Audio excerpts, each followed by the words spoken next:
Good morning friends. आज सुबह की शुरुआत की मैंने एज़ यूजुअल अपनी डेली रूटीन से, यानी कि ग्रीन टी पीकर। अब ग्रीन टी पीने के बाद आधा घंटा मैं नाश्ता नहीं कर सकती थी, तो मैं गई बालकनी में धूप सेकने के लिए। और आज किस्मत देखो कि धूप भी बहुत अच्छी निकली हुई थी।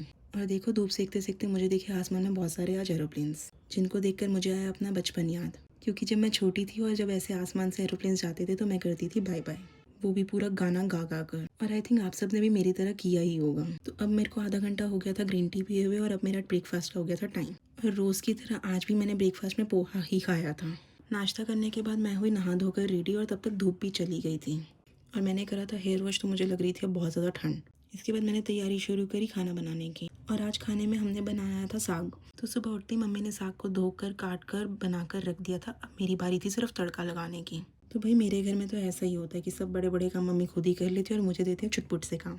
तो जितनी देर में मैं साग को तड़का लगा रही थी, उतनी देर में मम्मी ने मक्की का आटा गूंदा, और साथ में ही गूंदा कनक का भी आटा। क्योंकि मुझे और नीरज को ज़्यादा पसंद नहीं है मक्की की रोटी खाना। लेकिन अगर सर्दियों में साग ना खाओ तो फिर सर्दियाँ ही अधूरी लगनी शुरू हो जाती हैं।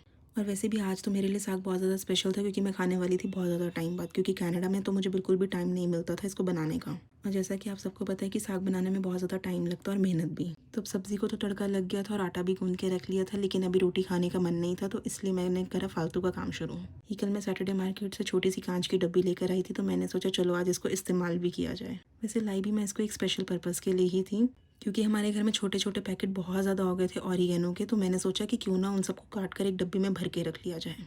ऐसा फालतू का काम करने के बाद मैंने अपने और नीरज और वरुण भैया के लिए बनाई कनक की रोटी, और मम्मी ने बनाई अपने लिए और पापा के लिए मक्की की रोटी। और इसी तरह से मैंने अपना किया आज का दिन ख़त्म, और अब मिलती हूँ आप लोगों से कल। Bye bye.